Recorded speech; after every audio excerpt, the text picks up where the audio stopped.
So the last question I want to ask is about safety and also about peace team members receiving potential blowback, Mm. verbally or even physically at events. So like, did you ever experience hostility from one of the parties, like get the hell out of here or something like that? And if so, how did you de-escalate or work with that? And also any other safety concerns with, like, for example, people getting doxxed or members, people who are at the event who are really unhappy with someone, so they're like, let's look up all your personal information or like follow you back to your house or all those kind of nightmarish Hmm. scenarios. So Yeah. yes, talk a little about that. All right. So far, we have had people, although honestly, not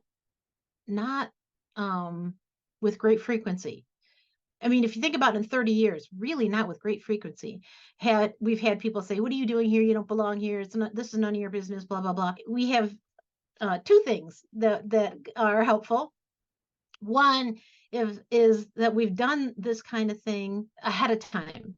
Part of the orientation is before each peace team is what are the scenarios we're most likely to see and what get pushed back on, so that we do that role play of like, how do you de-escalate it, because they're going to be coming at you with this potential thing. Why are you here? This, you have no right to be here, that kind of thing.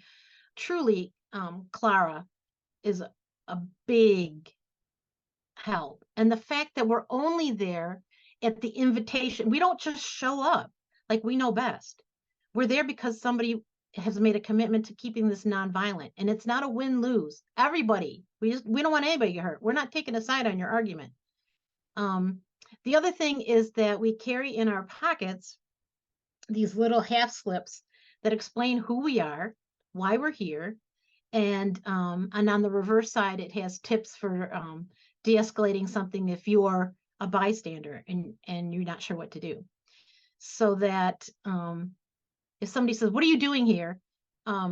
We can start out the conversation with, "Hi, we're here at the invitation of whoever invited us, and we're just here to make sure everybody's safe." Most of the time, when you go through that Clara sort of dialogue, they begin to understand that you're not there taking sides against them and that you would protect them as well. That always seems to surprise people. A lot of people will take the little half sheet and read it. At the end of the day, will come up and ask more about it.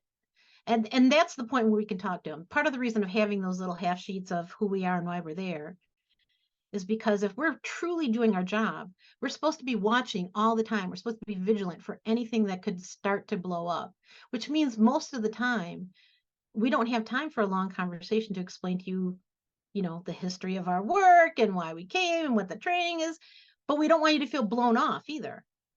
And so we'll say, "Well, I can't talk a lot right now because I'm on duty, but this explains a little bit, and I'm happy to talk to you about it later." Or there's a phone number on there, there's a QR code on there. You can find out more. We have not had anybody followed back to their cars because usually because we're the last ones leaving and we're doing the protective accompaniment to make sure other people get back to their cars safely.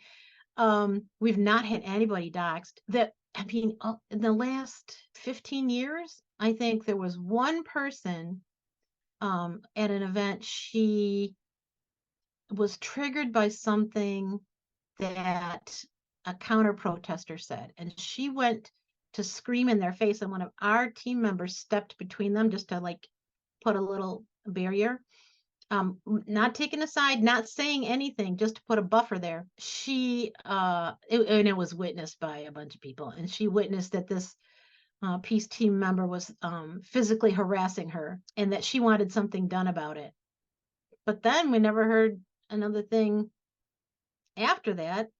She put something on Twitter or Facebook, and we didn't have to do anything because there were so many witnesses that were like, "That's not what happened."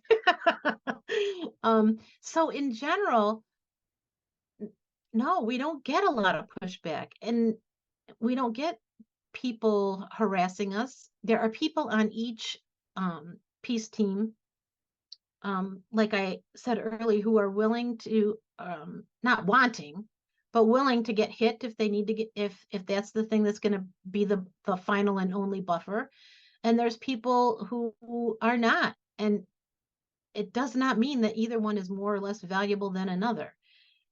There's a range of skills across the peace team from people of all different ages and all different walks of life. And that's the beauty of finding this sort of like little microcosm of community that can interact with people.